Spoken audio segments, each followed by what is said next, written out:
Trenčianske Teplice patria medzi najkrajšie kúpeľné mestá na Slovensku.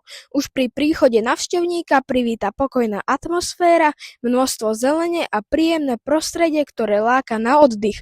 Prechádzka po kúpeľnom parku, historickom centre či popri liečivých prameňoch je zážitkom pre každého. O Trenčianskych Tepliciach ako o kúpeľoch sa prvý raz hovorí v 13. storočí.